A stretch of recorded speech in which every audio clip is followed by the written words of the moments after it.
The sensorial exercises in the Montessori classroom explicitly focus on enabling children to learn to observe, concentrate, and categorize their observations. This is where young scientists are born. Sensorial materials come in a variety of shapes.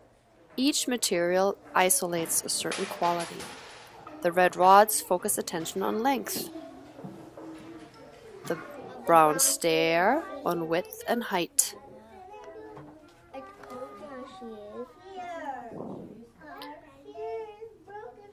Other materials, like these knobless cylinders, change in height and width simultaneously.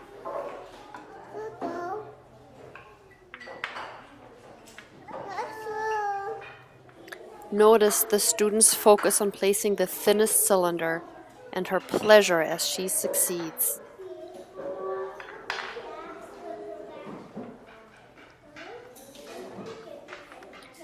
This little girl is comparing and matching the sounds made by shaking different cylinders.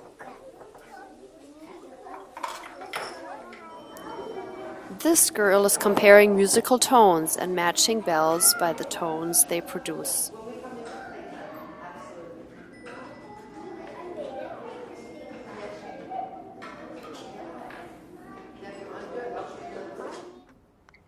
This teacher is working with the boy to help him match the taste of different liquids in these bottles.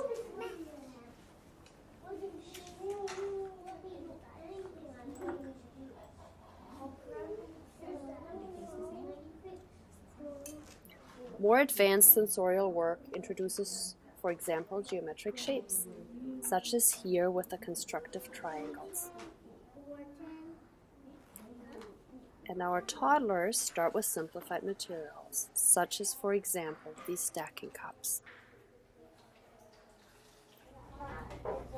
As everywhere in Montessori, our students choose to work on these activities. This girl is setting up the sound cylinders. Notice with what care she sets up her work. The covers line up with the boxes. The boxes line up with each other. The cylinders line up in 2 straight rows. Observe the concentration on her face as she listens to the sound to match the cylinders. Once all cylinders are matched, she carefully replaces them in their boxes and returns them to the shelf. Notice that the girl does this work independently, without direct teacher guidance. This is possible because of the one-on-one presentations and careful preparation that the teacher does in advance. I see the pink towel on the picture. I think I see a classmate. Sensorial activities build in difficulty. For example, color matching starts with matching colors on the same rug. In this more advanced version, the student matches colors at a distance. The teacher guides the girl to set up one set of color tablets on one table and another one across the room. She then asks the girl to identify a color and to walk across the room to find its partner and bring it back. Notice how this exercise requires color memory and the ability to stay focused on task despite all the other activities going on in the classroom. Notice how the teacher also verifies that the girl knows the words for the colors and how the materials check themselves. Did you find brown? Let's see, does it match? It matches. What color is this? What color? Blue. Can you go find blue for us? This quality of being self-correcting is also obvious with a pink tower. Here, the teacher guides the boy as he starts with his work. But he doesn't need her to see if he does his work right. observe how the materials help him correct himself when he makes an error.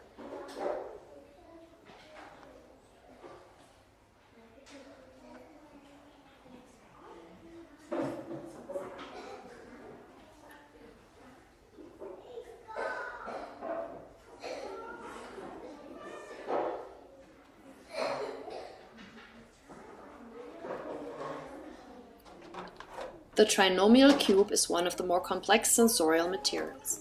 It represents an advanced mathematical formula, which the students later encounter in Montessori Elementary. But it is also a challenging puzzle, which requires the student to apply skills he has learned before. He attends to color and size, and he has to concentrate to put the whole puzzle together. This is a great exercise to try when you visit a classroom. It'll give you an appreciation for how effortlessly this young girl solves a challenging puzzle.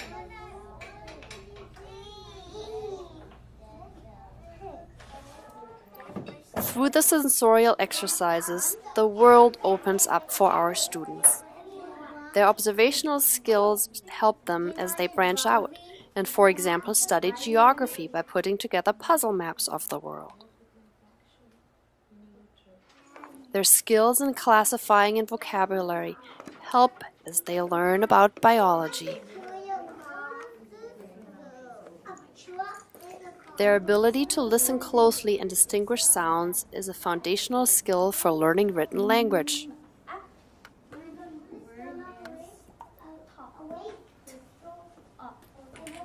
And learning to distinguish quantities is the foundation for mathematics, which take even kindergartners into the thousands and beyond in our Montessori classrooms.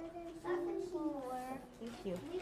3,452 plus 1,321 equals 4,773.